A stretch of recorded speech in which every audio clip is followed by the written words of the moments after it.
Maayong adto, Colonel. Thank to ma'am, Your Honors. Sa inyong affidavit, nakasulod dito, Mr. Chair, na sa paragraph 30, I confirm that there was a quota and reward system. So may quota and reward system. Ano po itong quota and quota system at ang reward system? The next to interpolate is Congresswoman Migs Nograles. You're recognized. Thank you, Mr. Chair. Maayong adto, Colonel. Thank to ma'am, Your Honors. Sa inyong affidavit, nakasulod dito, Mr. Chair, na sa paragraph 30, I confirm that there was a quota and reward system. So may quota and reward system. Ano po itong quota and quota system at ang reward system, Mr. Chair? Dalawa yon, Your Honor, Your Honors, Mr. Chair. Pagkota at saka reward. Sa akin naman, we implemented in accordance with the law, Your Honors. Ang quota, bawat araw dapat ang pulis may matukhang yung knock and play. Puntahan yung mga nasa list para pasurindirin sa police station para sila marehab or voluntarily.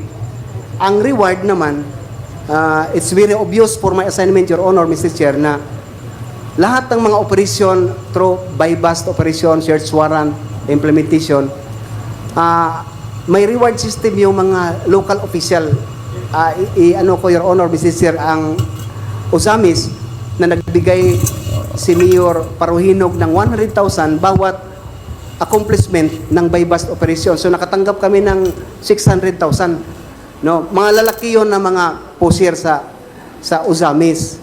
So yun ang pag-intindi ko. The other quota naman at saka yung reward system, alam ng mga pulis lahat yun, Your Honor, Mr. Chair, na may reward. Kung nasa watch list, may reward system yun ang ibigay. Your Honor, Mr. Chair, maski may kasalanan yun o wala, may ginawa na totoong na buy-bust o wala, yun ang pag-intindi ko sa dalawang klase ng reward at saka quota, Your Honors. Mr. Chair, para lang maklaro, so yung quota system, merong nag-a-identify ng mga tao. Tama? Yes, Your Honor. Etong quota, kanino galing ang listahan para ma-hit ang quota? From the DI at saka PDEA, mag-consolidate yun sila, Your Honors, Mr. Chair, yung mga intel community.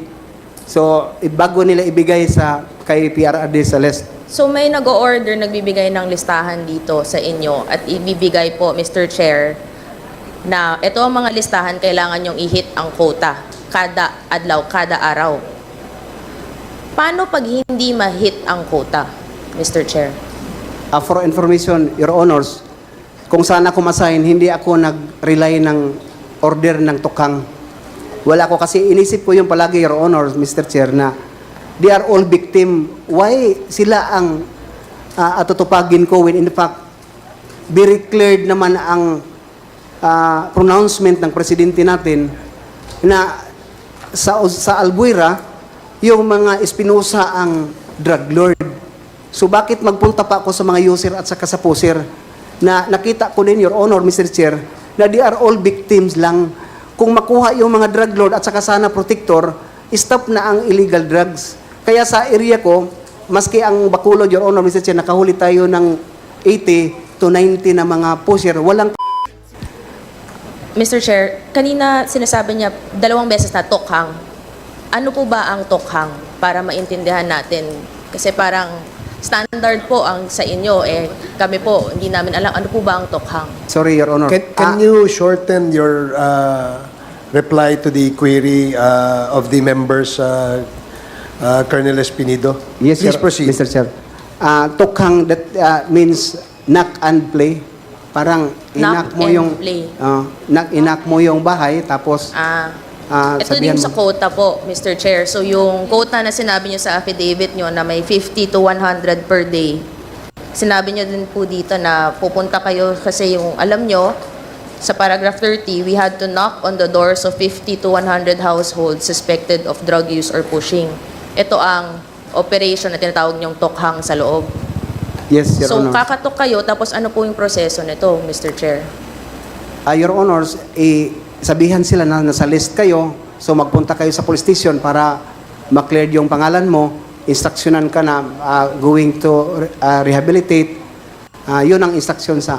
So, kayo po ang pupunta sa bahay, kakatok, ano to, in the guise of voluntary surrender or kukunin, pupunta sa estasyon? Voluntary surrender, Your Honors. Tapos, hindi dadaan to ng korte, Mr. Chair? Diretsong rehab?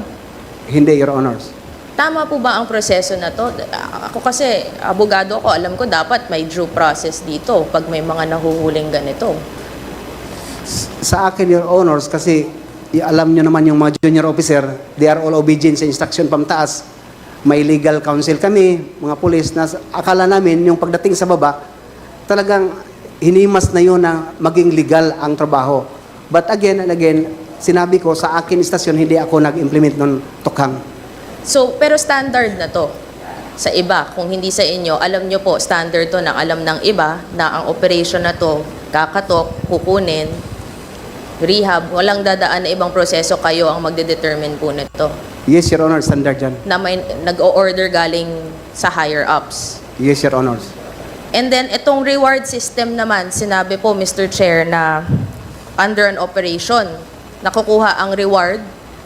Right after sa accomplishment, Your Honors. Ano ang accomplishment? Ano ang meaning ng accomplishment? Ano ang goal? Sa akin, sa istasyon, yung nahuli mo, na-bypass, din na-implement mo yung search warrant, na-filean mo ng complaint yung mga subject, suspected person. So, may buy-bust operations, may search warrant. Dun sa affidavit nyo, mga 2 beses kasi na nangyari dito yung sa Albuera. May search warrant, pumasok Mr. Chair, sila with the search warrant on illegal possession of firearms, tapos yung nag-search, biglang na si Mayor Espinosa. Sa Ozamis din, itong mataas na syndicat, na drug lord na si Parahinog, pumasok din na may search warrant through the guise of illegal possession of firearms. O pagpasok na po.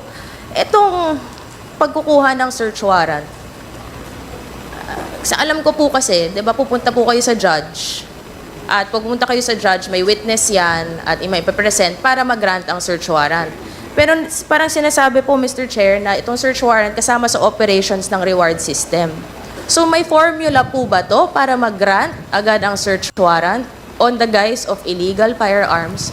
Papasok, may makikita, tapos may Hindi naman, Your Honor, Mr. Chair, ang kaugalian for my experience, pag makita ng judge naman na may probable yung witnesses, deponent, na talagang nandyan may illegal items sa area, sa kung saan naka-indicate yung search warrant, yung affidavit ng deponent at saka applicant na team leader, mag-release ng issue ng search warrant or warrant of arrest ang judge.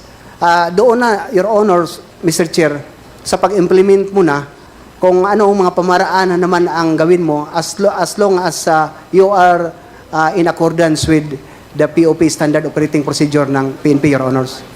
So, itong search warrant, sinusundan naman. Yung mga witness na to, saan po galing?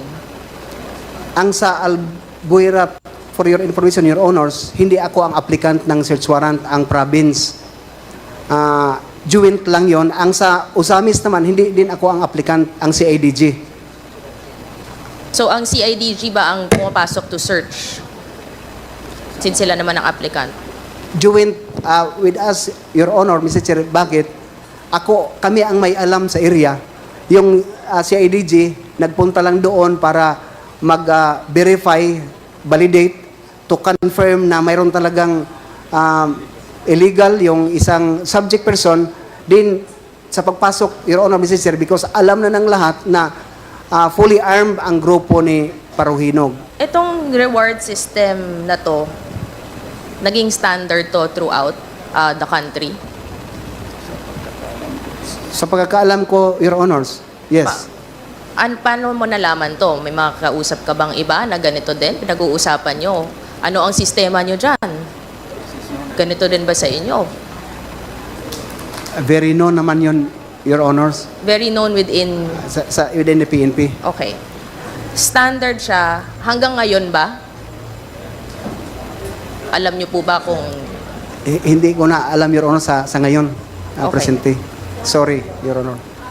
So, dito, no, nakasulat dito sa inyong affidavit, no, na kasama sa reward system na may mga LGUs na nagbibigay ng rewards. Tama po ba? Yes, Your Honors. And sinabi niyong legitimate naman ang pag-receive ng mga awards sa may voluntary surrender sa grupo nyo. Tama, dahil may LGUs. Paki-explain lang po, bakit kailangan Actually, itong reward system, bakit kailangan, Mr. Chair, ng reward system? Hindi po ba trabaho naman po talaga ng police na hulihin itong mga suspected or nahuhuli sa bypass operations? Bakit kailangan ng reward system? Ba't kailangan din ng LGU pumasok para magbigay ng mga awards na to? Rewards na to? Yes, Your Honors. Ang nangyari kasi sa police, magaling lang take ng order, magbigay ng order, manghuli. Pero hindi magbigay ng allowance or financial to accomplish the mission, Your Honor, in which ang bypass hindi ka ganun kadali, Your Honor, na puntahan mo, hulihin mo. Dapat may pira yung gasolina ng motor, ng police mo, operatives. Kinausap ko yung mga executive, Your Honors, kung saan ako ma-assign, na ganun ang mga mangyari sa atin, Your Honor. So, voluntarily na sabi sila, Your Honors, na sige, kami ang magbigay ng budget sa inyo para sa reward kung may mahuli. Itong reward, kasama, so kung ma-hit mo yung quota mo, may reward ka. Kung meron kang ma-eliminate, may reward ka. Iba-iba ang levels nito pag makuha mo ang pag may ma-accomplish ka, iba-iba ang reward. Sa akin, Your Honors, manak mo lang, hindi kasali yun sa reward yung mapuntahan mo lang para katukin mo, mag-surrender. Walang reward yan. Anong mangyayari kapag tumanggi ka? Yun na ang mangyari, Your Honors, i-relieve ka. So, ito po ba ang nangyari sa inyo? Dahil sabi nyo po, hindi nyo po ginagawa. Tumanggi ka po ba? Kaya, Mr. Chair, nasa derogatory list ka, biglang nasa high-profile drug list ka. Bakit ganon? Siguro, Your Honors, isa yun na dahilan, pero sa akin, pinakadahilan na na-disband ko yung grupo ni Espinosa at saka ni Paruhinog. Etong si Espinosa, no? Dahil sinasabi niyo po, Mr. Chair, na si Espinosa po ang dahilan kung bakit hindi, di ba, nasa derogatory list or tinatarget siya. Sa affidavit niyo, earlier, sinabi niyo na sinabi ni Senator Bato de la Rosa, no?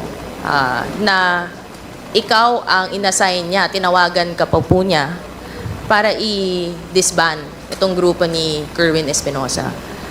And then later on sa affidavit nyo naman, sinabi nyo naman na meron kayong mga binild up na kaso against Kerwin Espinosa that later on na dismiss. Yes, Your Honors. So, pwede pa i-explain na bakit sa una, ito ang orders na binigay sa inyo ng hepe nyo, no?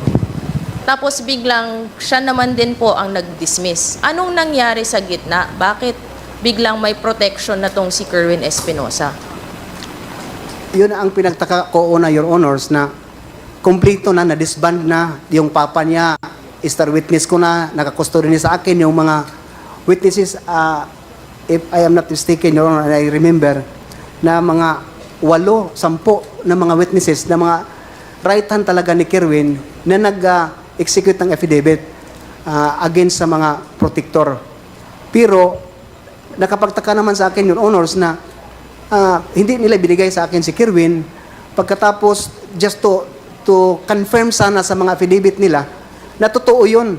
And yun ang nangyari, na sa akin naman, na tiningnan ko na, hindi na lang tayo mag-umimik, Your Honors. Alam nyo, yung junior officer, hindi ka ganun ka-brave na sagutin yung CPNP. Bakit? So, kumbaga, Mr. Chair, parang may protection, may sistema din ng protection dito, Mr. Chair. Tama po ba, Colonel? Yes, Your Honors. So, may sistema ng reward, may sistema ng quota, may sistema din ng protection dito. Mr. Chair. Sa inyong affidavit, Colonel, nakasulat dito na may funding dito sa pagbibigay ng reward, dito sa sistema ng reward system. Isa sa mga sinabi nyo earlier, sabi nyo galing may LGU na nagbibigay ng reward. May isa po dito nakasulat na sa affidavit nyo sa STL or Small Town Lottery.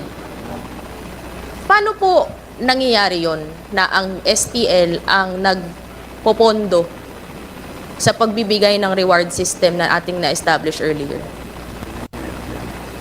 Nakilala ko, Your Honors, si Mayor David Navarro, Mayor of Clarin, Misamis Occidental. Nung nangyari, Your Honor, na si Mayor Navarro is included in watch list, sa drug watch list ni PRRD.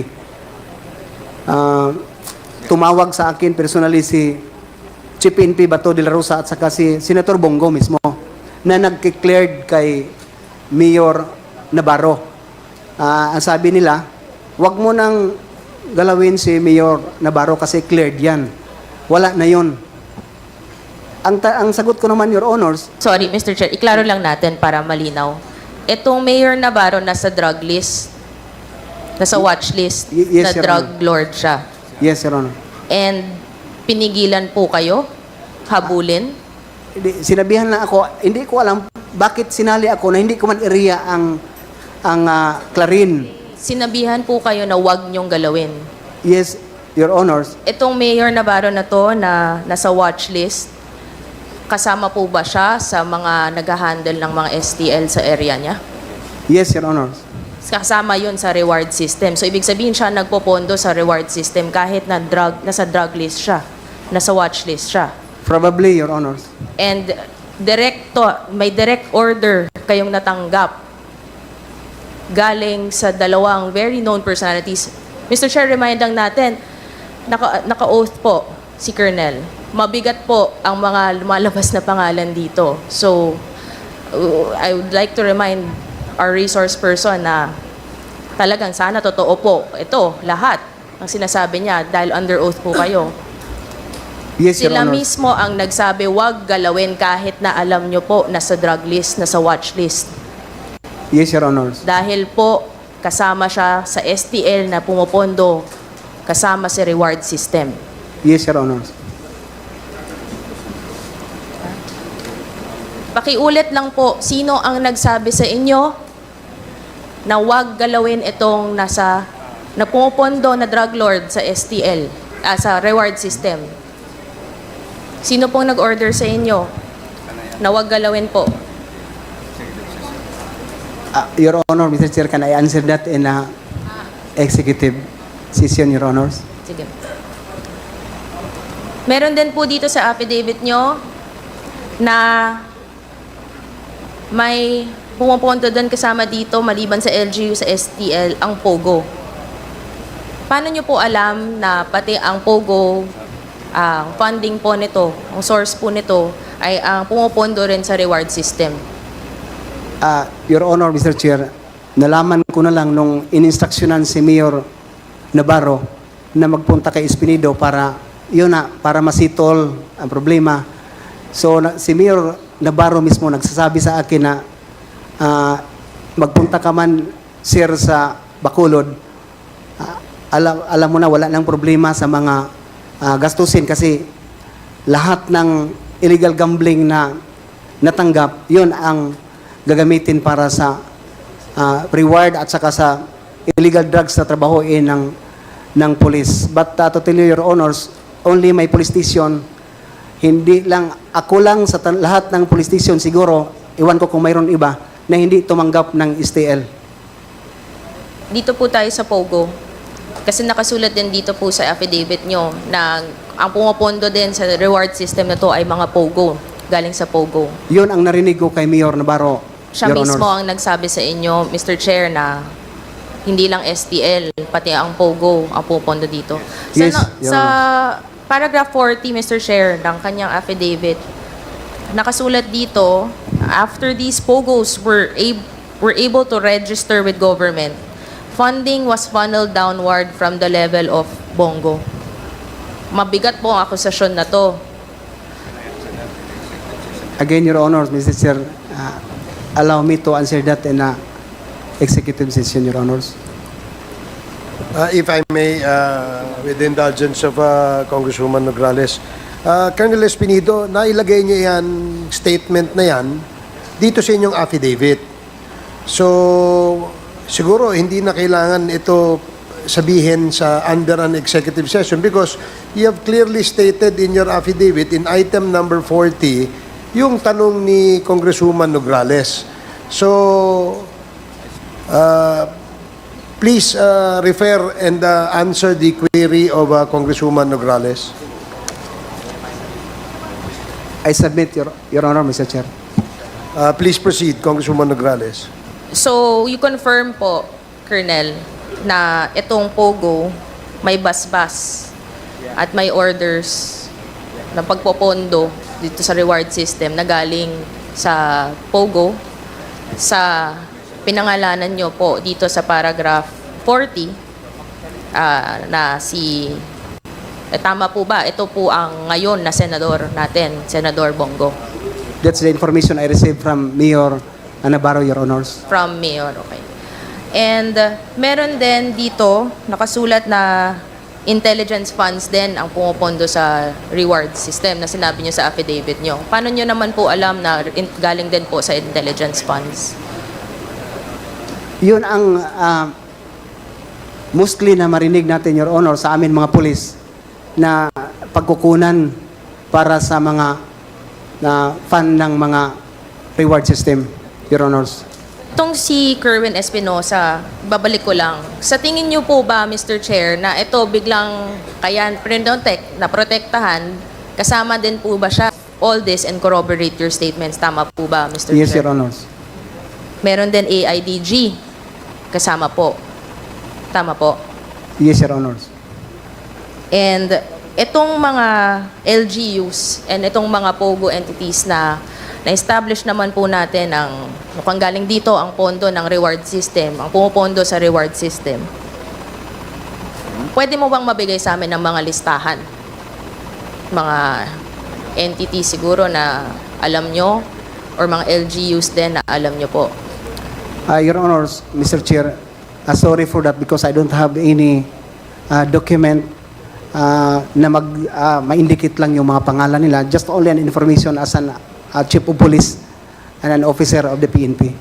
Siguro, Mr. Chair, itong mga bagay na to sa mga list ng bagmen, ang intelligence officers, ang mga POGO entities, ang mga list ng LGUs, of course, to protect later on sa executive session, baka pwede nating makuha ito. Just to protect the names na lalabas, we want to protect these people also and especially Colonel, na ilabas po natin within the executive session, Mr. Chair. So, ito, no, tama, sa pagkaintindi ko po, meron talagang system of reward sa loob. At ang system of reward na to, kung ang pumupondo, ang LGU, ang STL, ang POGO, intelligence funds, at may nag-identify ng mga bagay-bagay na to. At mukhang ang nag-identify sa bagay-bagay na to, sinabi nyo naman sa paragraph 40, si Senator Bongo. Tama po ba ang pagkaintindi ko? The information that I have, Your Honor, Mr. Chair, sa paragraph 40, that is only the information came from Mayor Navarro. But to link Senator Bongo na siya talaga ang galing sa kanya, I don't have, Your Honor, Mr. Chair. At ang sistema naman ng quota sa pagbibigay ng mga orders, no? Mukhang at mga protection, sistema ng pag-protect, mukhang may pinipili dito. Sino ang biglang magkakaroon ng search warrant at biglang pag-search, at may sistema din na pinoprotektahan, parang katulad nitong ni Kerwin Espinosa na una, hinahabol, ngayon pinoprotektahan. At may sistema ng quota, malamang galing to sa orders. May nag-order dito. At ang pinangalanan nyo naman, dito rin sa affidavit nyo, syempre, galing po to sa taas ang hepe nyo. At mukhang ito ang kanina tinanong ni Congressman Joel, no? na si Senator Bato.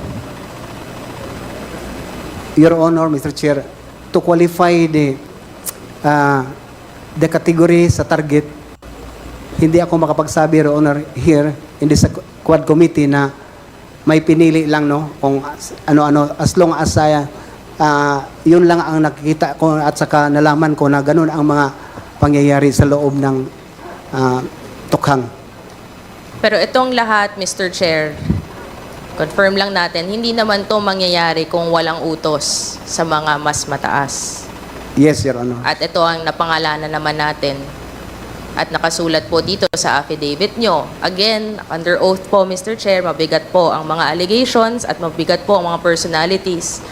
Pero you confirm na itong dalawang personalities na nakasulat sa affidavit nyo ay kasama dito sa buong sistema na ating na-establish po ngayon.